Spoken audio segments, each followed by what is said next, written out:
महादेव कहते हैं, मेरे बच्चे कैसे हो तुम तो इस रिश्ते में उम्मीद हार चुके हो, किंतु तुम्हारा प्रेमी तो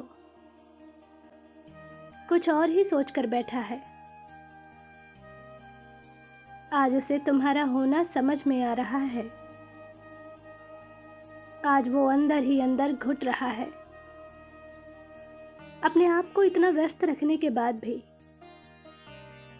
वो रात्रि में फूट फूट कर रोता है। उसे एहसास हो गया है कि तुम अब उसे कभी नहीं मिलने वाले। उसका दिल कहता है कि वह सब कुछ छोड़कर तुम्हारे पास आ जाए, लेकिन उसने अतीत में इतनी गलतियां की हैं कि उससे उभरना अब असंभव लगता है। वो प्रार्थना कर रहा है कि सब कुछ ठीक हो जाए, सब फिर से पहले जैसा हो जाए, परंतु कोई रास्ता नजर नहीं आ रहा। कोई उसका साथ नहीं दे रहा है। कुछ दिनों से वह बहुत तनाव में है, बहुत अकेला है, न अच्छे से सो पा रहा है, न खा पा रहा है। एक समय पर उसने तुम्हारा बहुत तिरस्कार किया, बहुत दिल दुखाया, लेकिन आज वह खुद से नफरत करने लगा है। अपने जीवन को कोस रहा है। तुम सोचते हो तुमसे दूर रहकर वह किसी तीसरे व्यक्ति के साथ बहुत खुश है, परंतु उस दूसरे व्यक्ति में भी वह तुम्हें ही ढूंढ रहा है। और अब वह समझ गया है कि कोई तुम्हारे जैसा हो ही नहीं सकता, न तुम्हारे जैसा प्रेम कर सकता है। अपनी हट और अहंकार में आकर उसने तुम जैसा सच्चा जीवन साथी खो दिया,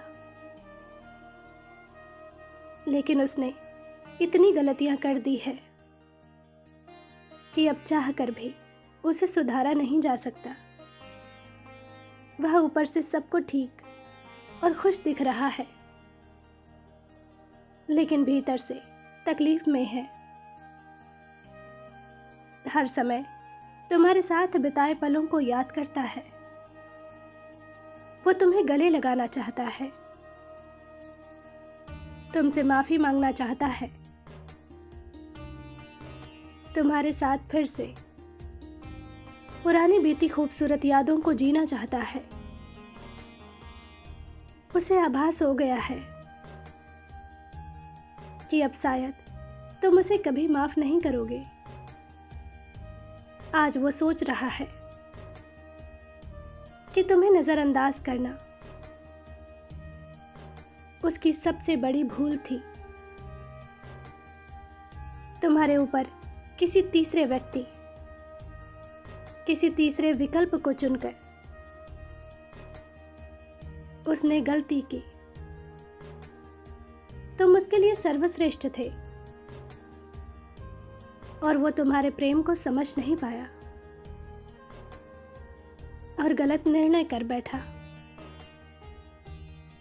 लेकिन जो हुआ उसे सुधारा कैसे जाए,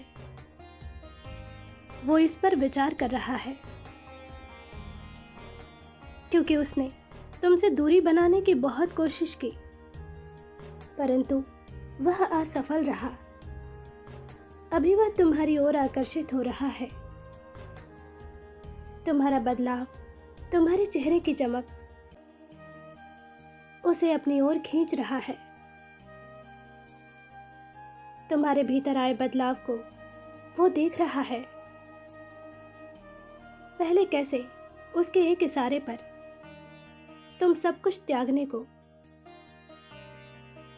सब कुछ करने को तैयार हो जाते थे। तुम्हारे प्रेम, तुम्हारे समय की कमी उसे कभी नहीं खली, किंतु अब तुम अपने बारे में सोच रहे हो जिंदगी को जी रहे हो। अब तुम्हारे सभी निर्णय स्वार्थी हो रहे हैं और ये बात उसे बहुत खल रही है। अब अधिक समय तक वो खुद को रोक नहीं पाएगा। चाहे जो भी हो, समाज, परिवार, रिश्तेदार या तीसरा कोई व्यक्ति, किसी से भी लड़ना हो, सबसे लड़कर वो तुम्हारे पास आएगा, क्योंकि तुम्हारे साथ जन्म जन्म का रिश्ता है उसका। तुम उदास मत हो, वो तुम्हारी आत्मा का हिस्सा है। तुम दोनों को एक होना ही है। ये मिलन शीघ्र ही होगा। मेरा आशीर्वाद तुम्हारे साथ है। खुश रहो। तुम्हारा दिन शुभ हो।